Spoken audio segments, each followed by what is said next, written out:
everybody. Welcome to the show. You know where you are. Expert Talk with me, Tigo. And you know how I love to do. I love bringing experts from all over the world, talking about subjects that we're all very close to or we need to be. And one of the things you hear a lot from me is about fear. You hear a lot about your mindset. You hear a lot about getting beyond your own limits. Today, we have somebody coming on that's going to go into all of that and may have the magical solution to what you've been looking for. What does that mean? Today, Michael Johnson is coming to the show. He's going to talk to us about magic, maybe, but he's definitely going to talk to us about this word we hear everywhere, mindset. What does it mean? Why is it important? Sit right there. We'll be right back.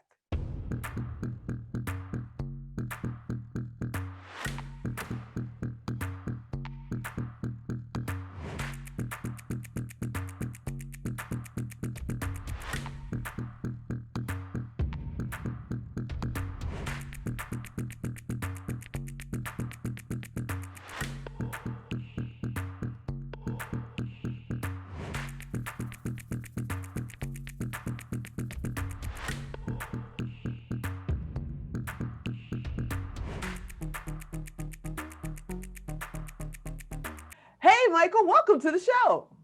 Thank you so much. I appreciate you having me on. I appreciate you being on, man. I mean, you're Mr. Majic Johnson. Now, for me, Majic Johnson has always meant basketball, has always meant, one-on-ones with Michael Jordan. I mean, those were the days when you just sat at the end of your seat and went, Showtime, baby. Showtime. And now you're doing this Showtime with your business. So right. Let's talk about why I keep referencing the word magic. I mean, you're magical, but the word magic means something really special to you. Well, it started off really simple, and mostly it was the other kids teasing me. I played basketball in high school, and there were a few of us that had the same initials, and so they made me actually put all three of my initials, M-A-J. And so I had that on my bag, and the other guys on the team thought it would be real funny to actually tease me about it saying Magic. And since my last name was Johnson, they would always go, "Hey, Magic Johnson." And it was more that they were teasing me because I really wasn't that good. But it was during the Showtime era, and I lived in Albuquerque, where we basically were Lakers fans. I mean, we were the place where a lot of the Lakers had vacation homes. And Michael Cooper would come and do basketball camps over the summer. So we were hardcore Laker fans. So since I was young, that was the case. So that was how it started. But later on in life, because it kind of stuck, and some people would call me Magic and just kind of tease, and then it wasn't teasing anymore. And then it was like, "Hey, what's up, Magic?" And so then when I started creating my company, it was like, "Hey, let's do Magic." And since I'm working on mindset a lot and working on people a lot, it was Magic for life. So it was the natural progression to get to where we are. And then it ultimately turned into basically a framework and an idea of belief, right? We want to move, right? So the M for magic is all about movement and motivation. We've got to get moving. We got to get the engine rolling. And then the A is for alignment. We've got to allow ourselves to get in alignment so that we can move. And then the J is for the journey, right? We've got to get in and be able to be on the journey in the moment, every minute of the journey, not in the future, not in the past, but right now. And then we move on into that I, and that I is from the inside out. We want to do things from the inside out, not from the outside in. The outside world tends to push a lot on us, and we've got to figure out how to be inside out. And lastly, we want to be able to create our world. And by doing those things, we are actually taking part in creating our world every day, every minute, and right now. And so that's kind of what magic has turned into through the years. And it's turned into sort of that framework that we operate from and live by. I almost cut you off and just completely shut down the interview because you said you were a Laker fan. And, I'm from Chicago. I am totally, the Bulls through and through. And I'm going, oh, no, we got to go. Click. But I stuck around. I had to, and I was going to ask you what magic stands for. So you already answered that. So what I would love to ask you now is you talk about mindset a lot. And we hear it a lot on the internet. It's becoming that keyword to marketing and business and all of that. But I don't think a lot of people truly understand what is meant by mindset, or that they even have control of that. And they're just kind of going with the flow. Can you break mindset down for me? Here's the thing. When we started into this journey of mindset and personal development, I got in about 20 some odd years ago and started into the industry. If I said to somebody 20 years ago, hey, I'm a life coach, which I tried to avoid because you would get the, Oh, you're, that ha, guy. ha, ha, that ha, ha, ha, Yeah. and it was sort of a, a laughing topic. And nowadays, everybody's a life coach, right? Everybody's got something to give. In fact, marketers all over the world think that they're all life coaches. They're all mindset coaches because they had their coaches. And so I appreciate it. I appreciate that they understand the value of being able to get into the mind and say, hey, that's the thing in the way. Unfortunately, there's a lot of people teaching mindset that really are just regurgitating information. We call that the telephone game. You remember the telephone game. It doesn't last long. And when I play it with my family at dinner, it doesn't usually make it around the table of 6 before it's messed up. So I went back and studied and dug in. And one of the things about mindset that became so important for me was understanding emotions. And so I dug into the idea and concept of emotions. And as I got deeper into it, I realized and started to understand that we do everything to feel something. And usually it's simple. We don't have to make it as complicated as it often becomes, but we do everything to feel good. We think, hey, I want to make $1 million. Why? Because you think you're going to feel better than you do if you have $1 million. You say, hey, I want to go to Disneyland. Why? Because you think you're going to feel better if you go to Disneyland. And what I want to shoot for and what I'm working for, and my goal with people, is to get to a point of unconditional appreciation for what is going on in the now. And this Ah, unconditional appreciation allows us to start to feel good from the inside out.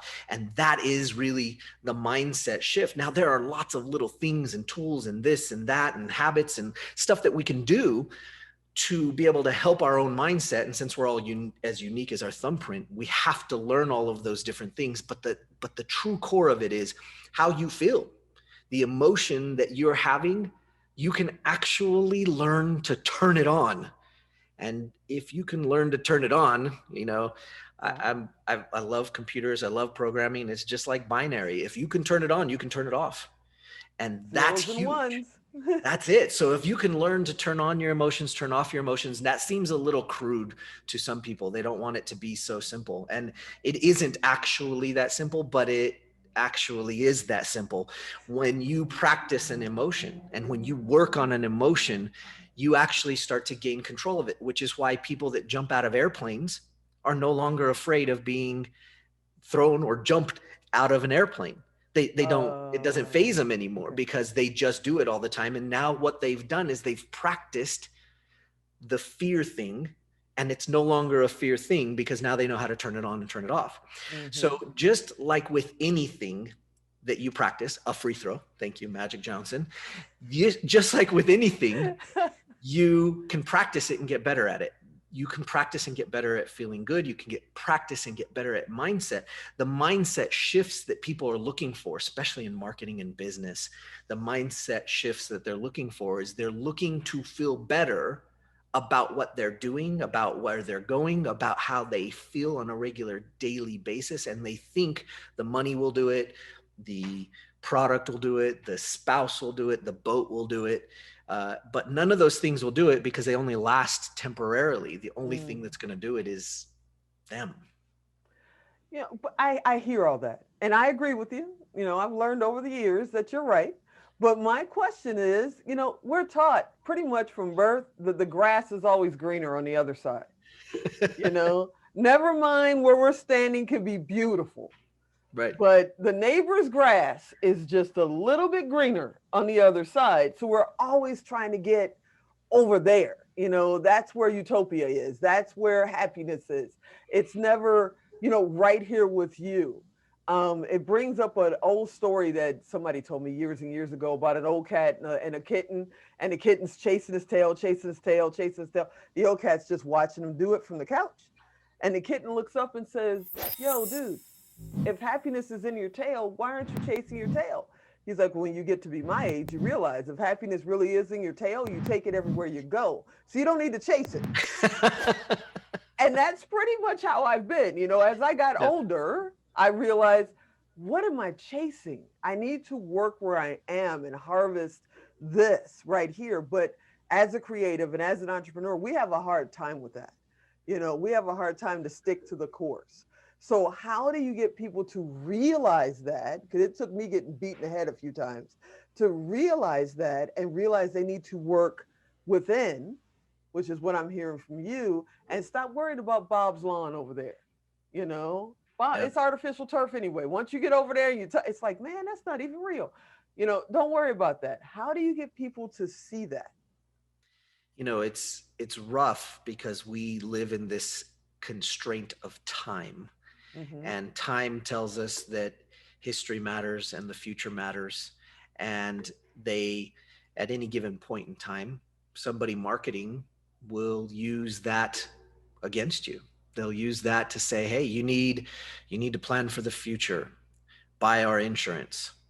You need to plan for the past. Remember, you got in an accident, buy our insurance, right? Mm-hmm. So, and I just, sorry, all of my insurance friends. But, but Send the an email to idea, them. I didn't say it. Don't send but it to the them. idea is simple, right? There's time constraints that we learn to operate in, and it's very challenging to get into the now. And so in order to get people into that now, it's important to learn how to experience an emotion.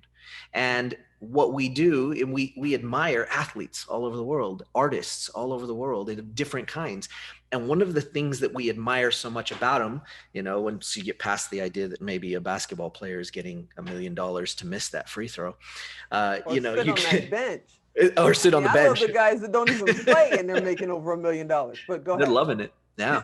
No, they're really not actually. But the thing that we admire really, and I think if people stop and think about it and dig in, is that they are able to get in the zone. That's what athletes call it.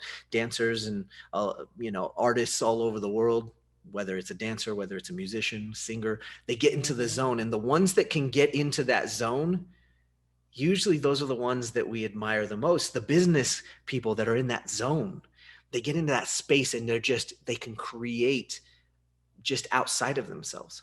Mm-hmm. And what we want to do is we want to gain that skill set. We want to gain the skill set of doing it on command. We want to be able to do it on purpose.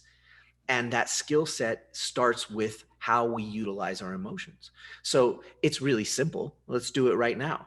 If you can stop for a moment, wherever you're at, just stop for a moment and think of the happiest moment you've ever experienced. That's a big task because there might be 5 or 10, or there might just be one. But if you stop and think about it and you go, okay, what did it look like? Ask yourself right now, describe to yourself, what did it look like? Then stop and go, okay, what did I hear? Were there sounds? Were there birds? Were there cars driving by? What did I hear? Literally try to hear it, because you hear voices in your head all the time. You're not crazy. We just do. Okay, now what did you feel? Where did you feel it in your body? Literally, not literally, not physically, I can't think of the word, not hypothetically, but literally, where did you feel it? Touch that point in your body and go, I felt it right there, and feel it right there at this point. And when we start to utilize our senses that we typically observe the outside world, if we start to use our senses to observe the inside world, and now we use our past for good and our ability to be creative in the future for good, and the good is right now. Now we can take those things and very easily, and again with practice, we can actually say, hey, this is how we do it. We start to actually utilize our senses to observe inside, not outside. Wow. That's amazing. Because when you said that, I mean, I've lived all over the world. I've done a lot of things. But when you said that, immediately, it's the day that my third grandson, we call him little G3, was born, because he fought like heck to get here. This kid was on a mission and he's going to be 2 in July and he's still on a mission. He looks at you and he'll say, shh, and go do what he's got to go do.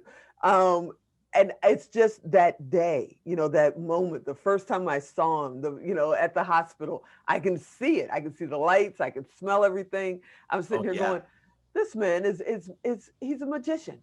You know, he's a magician. Now I Yeah. understand the whole magic thing. Wow, Yeah. that was an experience. It really, really was to have It's right now. amazing to do it, and it doesn't take a lot of time. It doesn't have to, you don't have to move to the Himalayas and become a monk unless you want to. But like, you don't have to do that. It's simpler than we have been led on to believe, and it's time for people to start learning. So, does this connect with your emotional operating system? Is that what you're talking about? Can Yes, you break indeed. that down a little bit for me before we go to Absolutely. break? I Okay. believe, just like your phone, right? I had, my wife has an iPhone. I do the Android thing, but Another she reason to hang up this conversation. No, I'm kidding. Go ahead. but she does the iPhone thing, and she came to me and she says, "Hey, my phone is starting to operate a little slow. Can you fix it?" And I started looking at it, and I'm like, "Hey, did you know that you're completely out of memory?" She's like, "Well, okay, so what do you want to do?" And I said, "Well, we have to take your pictures and videos off your phone and either put them on the cloud or put them on a drive or something." She's like, "Well, do we have to?" I said, "Well, you need more space Space. to be able to get the new upgrade for your system." She's like, "Well, fine." So we got all of the pictures, and I said, "Okay, now we've downloaded them. They're safe. They're on a drive. You're not going to lose them. Now we need to delete what's on your phone." She says, "I don't want to." Right. I said, "Why not?" She goes, "Well, because those are my memories. Those are the things that I love. I love being able to watch them. I love being able to see them again and flip through my pictures." And I said, "You can't upgrade if you're continuing to look backwards. If you keep looking in there." Now, I appreciate it, and you can go pull them out of the drive anytime you want, but we have to delete them to get the upgrade. So we did. We deleted them. We did the download. We upgraded it. And I said, "Okay, it's all done. It's great. Here's your phone back." And she looked at it and said, "I don't know how to use it. Where are my buttons? Where are all the Oh, things? goodness. And you moved my homepage around, and I don't know where all my stuff is." And I said, "Okay, so we've got to now we got to relearn how to use it." So not only did she need space, not only did we do the upgrade, but then she had to actually learn how to use the upgrade. Now she doesn't even notice, right? It just took a little bit of time. So we are the same. We're the exact same because our phones, ironically, just like everything else in our world, were made in the likeness of mankind. Mm-hmm. And because it was made in the likeness of mankind, it operates and does the same thing that we are supposed to be doing too. We've just oftentimes lost sight of the fact that we do need an upgrade. We need upgrades. Heck, our refrigerators need upgrades, for goodness sakes. Like, we need to upgrade ourselves. And school was supposed to do that. But school got caught up in math and science and English and chemistry and physics and calculus and all this stuff. And yeah, it's important. But the most important thing, and I'll call my shot here. The most important thing is learning how to be happy. I know it's crazy because when you start to think about that, if you can upgrade your operating system, the way you physically, mentally exist in this world, how you operate means how you engage with the world around you, how you engage with the world within you. If we Mm-hmm. can upgrade that operating system, now we can actually choose to be happy because we want to be happy unconditionally. Whether you do the thing for me or you don't do the thing for me, I'm going to be happy anyway. Why? Because I learned how to be happy. And when we can learn to do that, now everything's open for us, because now that place to get back to the zone is right there. It's waiting for you. You can get in alignment with yourself, and now you can get the good stuff to come out. And we all know that. We've all been in that place where we felt good and we started creating and we started making these things. We wrote that book, we sung that song, we created and composed a piece of choreography. We shoot that best game ever. I think of like Kobe Bryant shooting 80 points in a game, right? And it was ridiculous. I think it was 81 actually. And he was in his own. When you asked him afterwards, what happened? He tried to tell us in the way we would understand. Well, Mhm. this is, and so he went by the play by play. But when you really dig in and you listen to the interviews and you say, what happened? He says, I just went. I wasn't thinking about it. I wasn't doing. I was just being. And I think to some extent, as humans, we all know that we want to be human beings, Right. not human pasts, not human futures, but human beings. Right now, we want to be in that space. And so, this upgrade of our emotional operating system, and the reason it's our emotional operating system is because our emotions are a navigation system to let us know whether we're going a direction that is appropriate for what is in alignment with us. And that's amazing. Like when you think about it, it's like having your own built-in Google Maps inside. And it says, ooh, should I go hang out with those people in that dark alley behind the bar?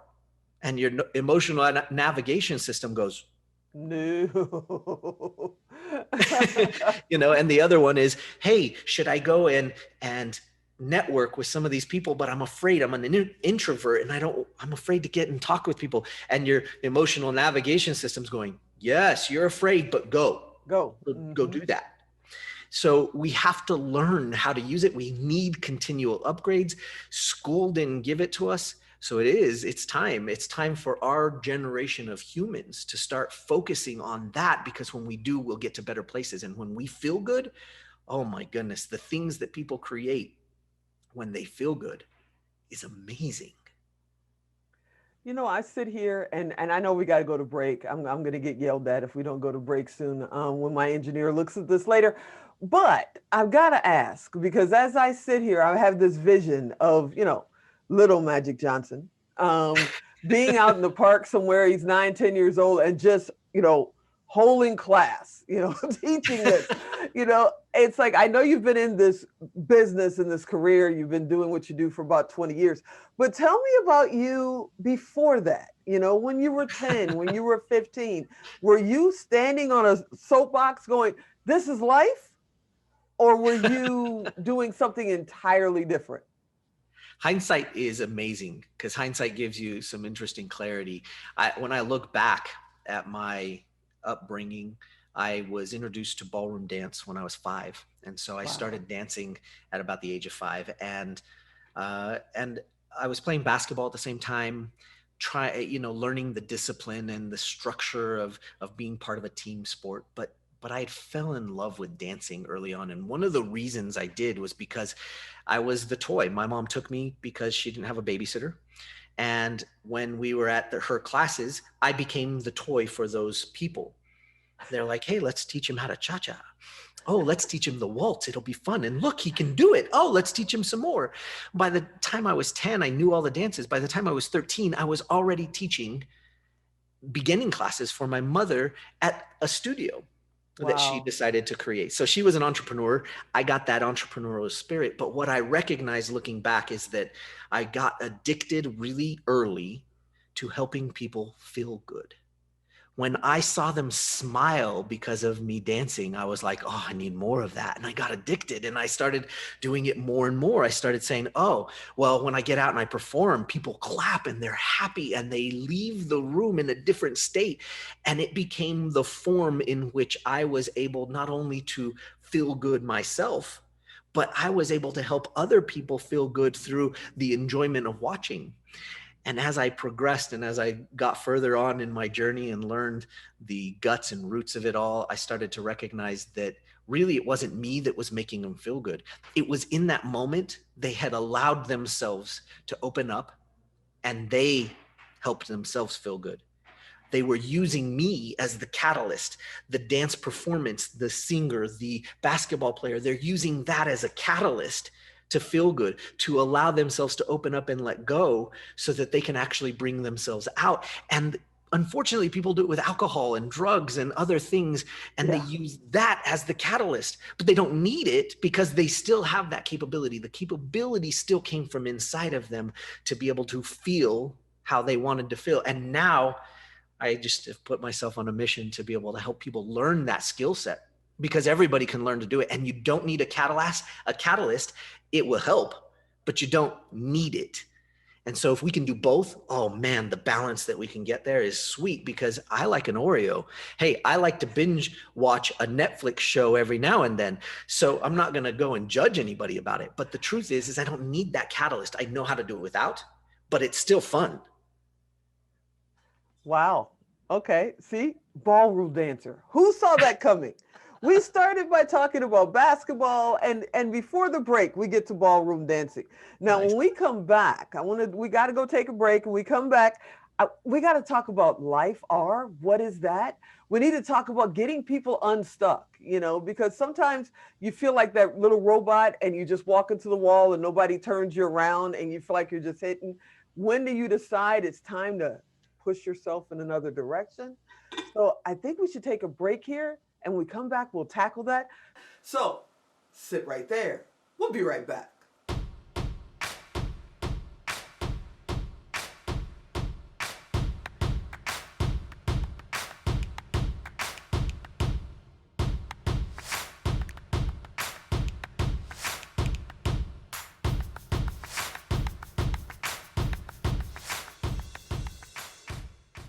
Hey, welcome back. Now, you guys know we're talking to Magic Johnson. Not that Magic Johnson.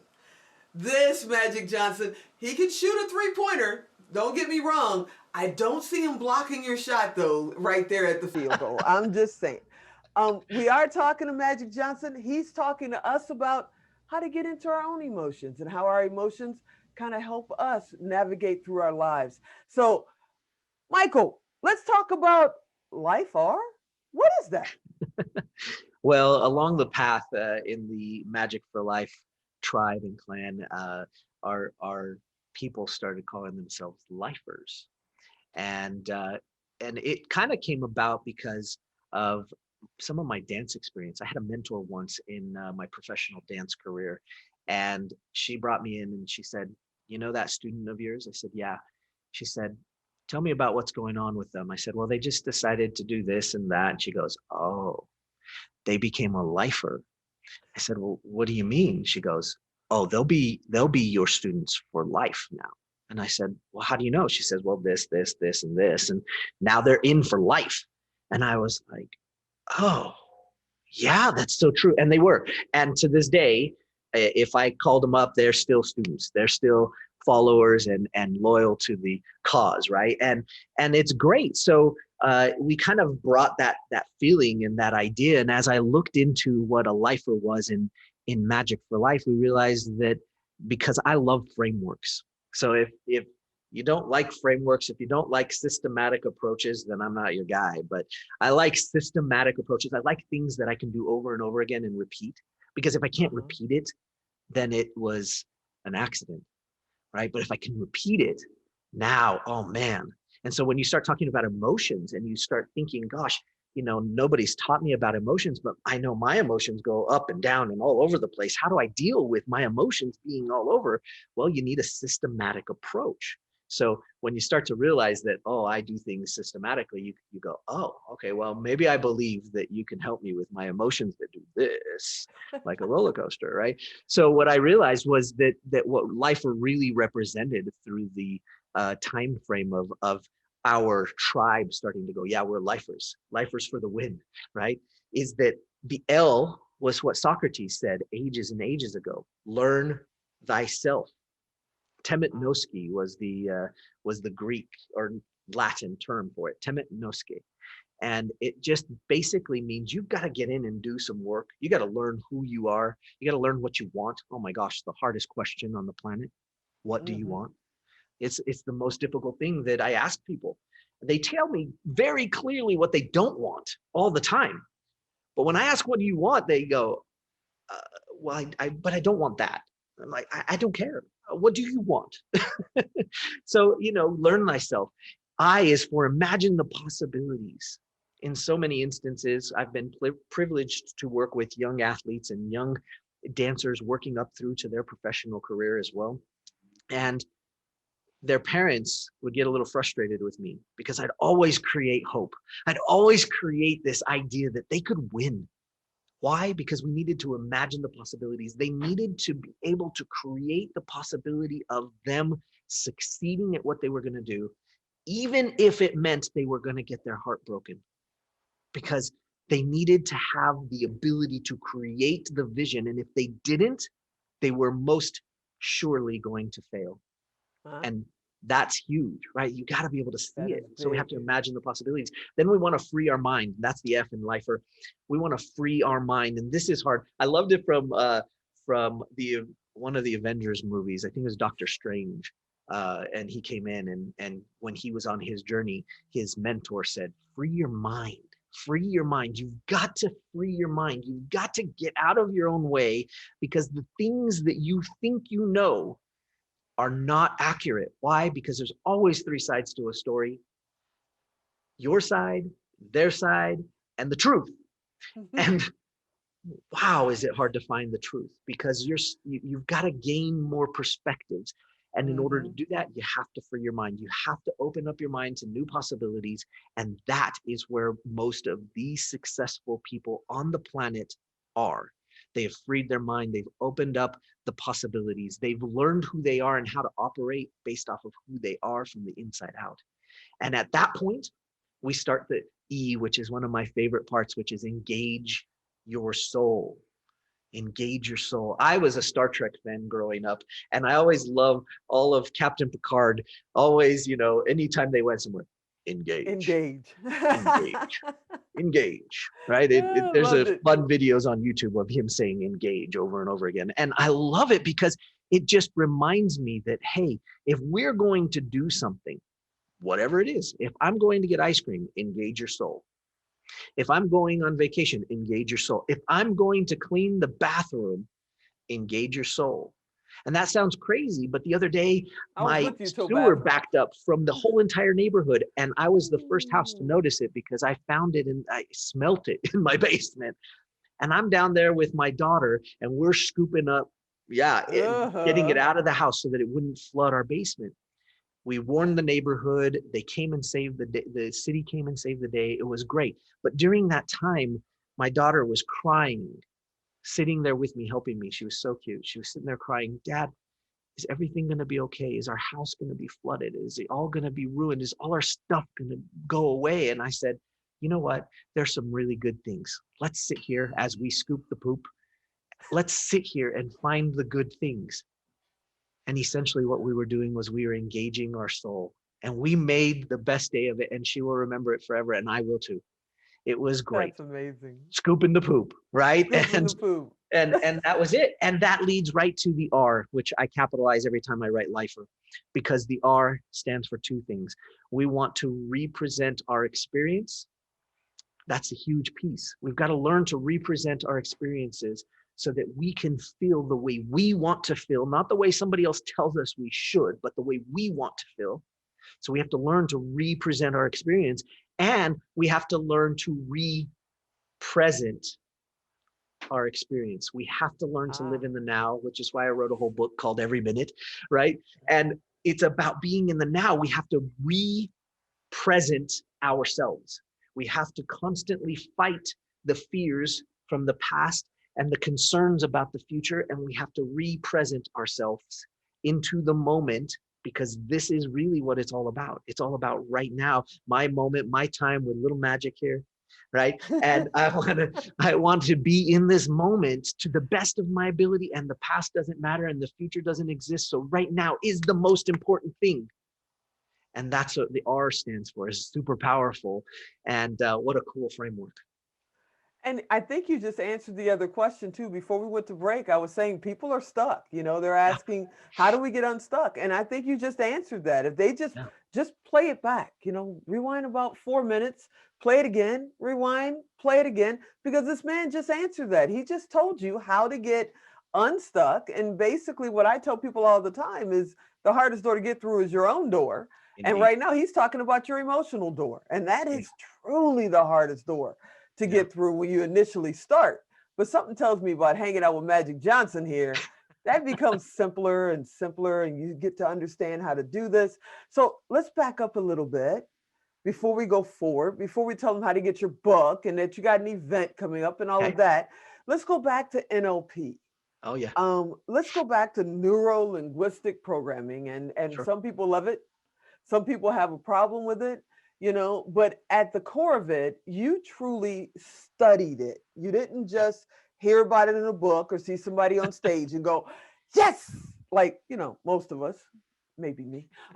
You actually said, what's this all about? What made you decide to dig into that? And is it real? Yeah. Unfortunately, it was pain.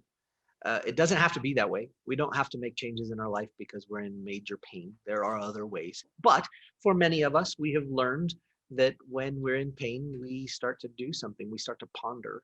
When we're Mm-hmm. in pleasure, we start to party. And so Mm-hmm. we do that. Well, I was about 3 years into my professional ballroom career. I was on the circuit. I was dancing. I was living the dream, right? I had rose through the ranks and was doing what I thought was my destiny. And it really was horrible. I wasn't making any finals. We weren't getting any callbacks. We were sucking it up. Now, this is coming from having been a champion before as an amateur, having won plenty of titles, having been in the limelight and being the one. And I go pro, and now here I am 3 years into it, and we were making zero headway. Wow. So this book fell out as I was walking through the bookstore, picked it up, this large man with a very large grin. And I said, I better hide around the corner so that nobody sees me in self-help section, right? Because I don't need any, I'm fine.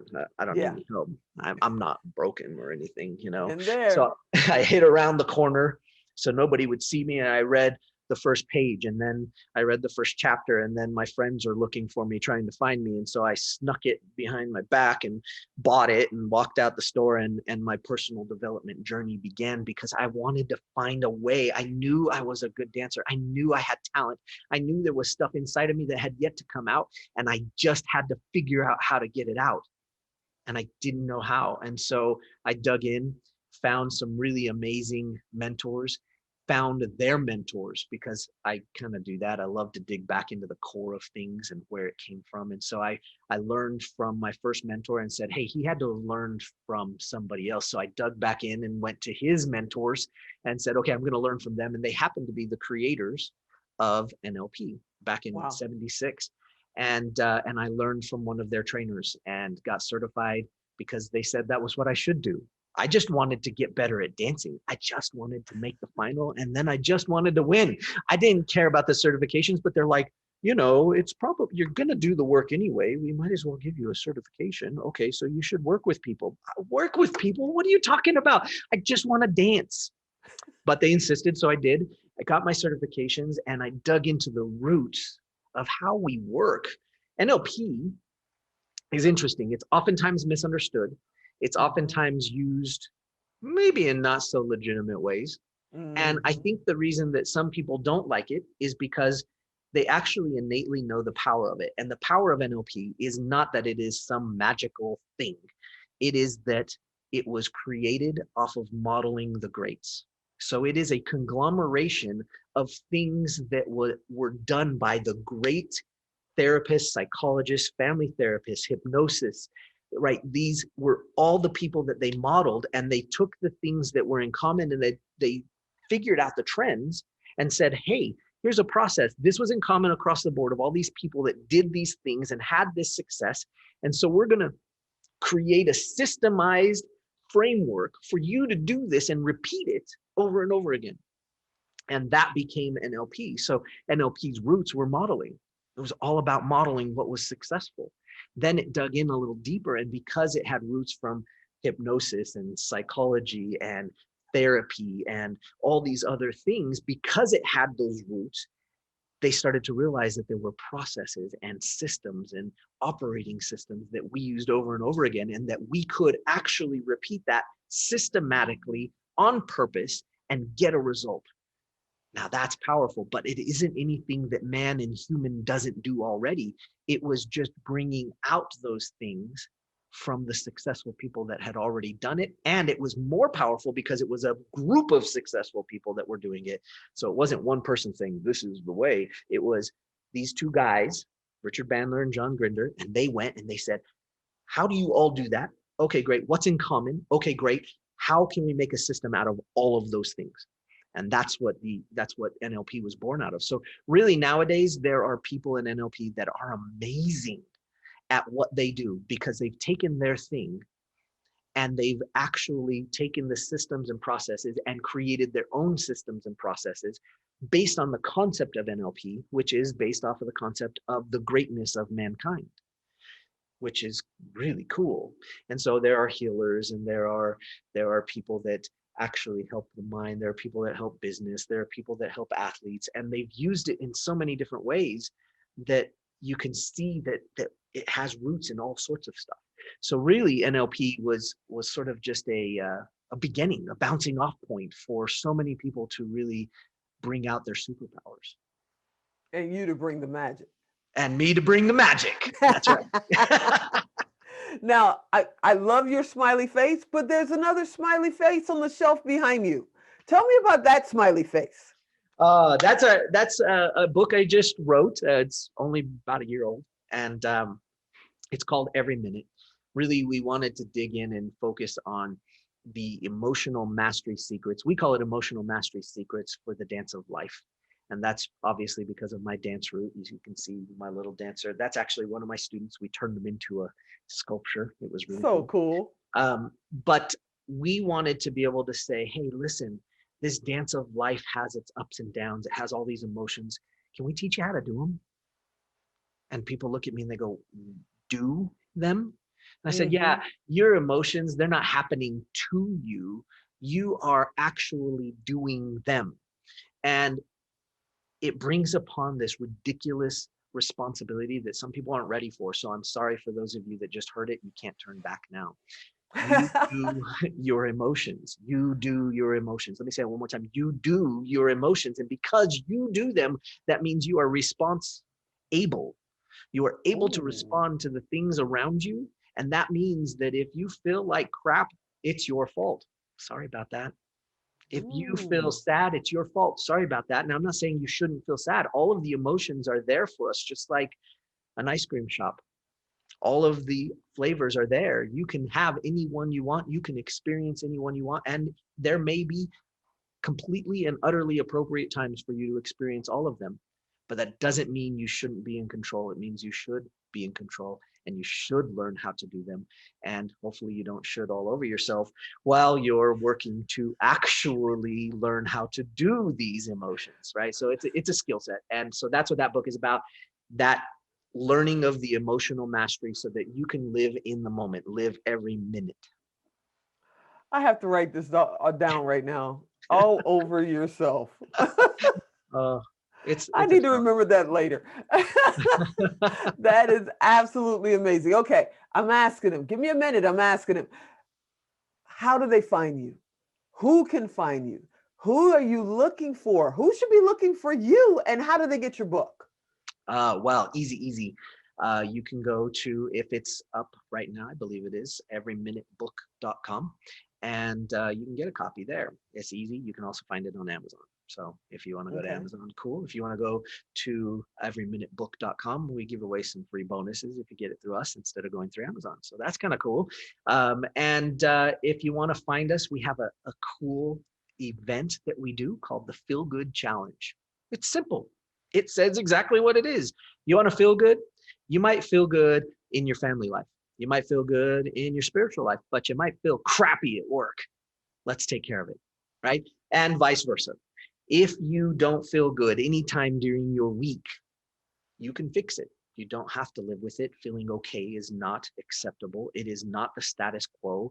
Being okay or feeling crappy anytime is not okay. It's not okay anymore. We are in the 21st century, and there are plenty of skills for you to learn. There are plenty of things for you to learn, and we teach it in the Feel Good Challenge. The Feel Good Challenge is a 21-day challenge where we get in and we learn the skill set of feeling good so that you can learn to feel good on purpose, on demand, and from the inside out. And this is huge, right? Those three things, on demand, on purpose, inside out. If you can learn those three things, and that's a big claim, if you can learn those three things in 21 days, I guarantee you your life will never be the same again, and you will be on the way to leveling up your world, whether it's in business, spiritually, whether it's with your relationship or your kids. It doesn't matter. When you feel good, you can do amazing things. So you can go over to takethefeelgoodchallenge.com. It's easy, takethefeelgoodchallenge.com, and you can sign up if there's space left and if it's on and live. So but our next one's coming up soon, so you should go and register for it. It's amazing. It's, I love talking to entrepreneurs. They're my people. Right. I love entrepreneurs because all you entrepreneurs are out there changing the world. You guys are out there on the leading edge of changing the world, and you are going to talk to so many people. And if you can feel good, the things you will create are amazing. So if I can talk to an entrepreneur, I love it. I love being able to do that. But that doesn't mean I don't want to talk to you. If you're not an entrepreneur, it's okay. Come take the challenge. You're going to love it. You're going to find some things about yourself that you didn't know. Okay, we put it across the bottom third so people could see it, but there may be somebody out there listening on iHeart or Amazon Music. So let's give them the website one more time. TakeTheFeelGoodChallenge.com. Yep, just like it sounds. TakeTheFeelGoodChallenge.com. No words hard to spell in there. That is awesome. So I know I got to let you get out of the hot seat. You're a busy guy, and I want to thank you for being on the show. But what's coming up next for you? What's next? What's on the horizon, Majic? What's coming? Let's go. Oh man, well, the next big thing right now is the Feel Good Challenge. We're putting all of our effort into that, and it's going to be a great time. But right after that, we dig right into our next epic adventure, which, if you want to hear about it, you're going to have to go take the challenge, because those are the only people who are telling about it. So, the next big adventure is, we got a cool event coming up right afterwards. And I can't wait for everybody to hear about it. But it's exclusively for those that have already stepped up and said, hey, I want to feel better and I'm done living a mediocre life. I want to thank you. I think it's amazing. Every time I talk to you, I go, yeah, wait a minute. Right. That's what I'm thinking right now. You really are magical at times. I know that you and I will be talking. I've got to have you come back on. Maybe we do a live stream Q&A down the road here. Awesome. And just answer some questions. But you are my buddy now. I've already told you I'm coming to Thanksgiving dinner. I don't care. Yes. Yes. And, I've always wanted to hang out with Majic Johnson, and now I can. Now you can. And maybe together we'll get Majic Johnson, the original, to hang out with us. Ooh, now that would be fun. Majic, that's a call out. Majic. Let's go. I've always wanted to meet him. I love it. You, sir, are amazing. Well, thank you so much. I appreciate being on the show, and thank you so much for what you're doing for the world. You are something else. You're amazing. All right, thank you. Hey, everybody, I hope you enjoyed this episode. You know how we do. We try to bring those unique individuals that are answering the questions that make you go, Tigo, how did you know that's where I was today? Because I've been there. I am there, and I'm coming back around to there. This is called growing, and we do it all the time. So I hope you enjoyed the episode. I hope you come back for the next one. And as always, I'm Tigo, and I'll talk to you next time.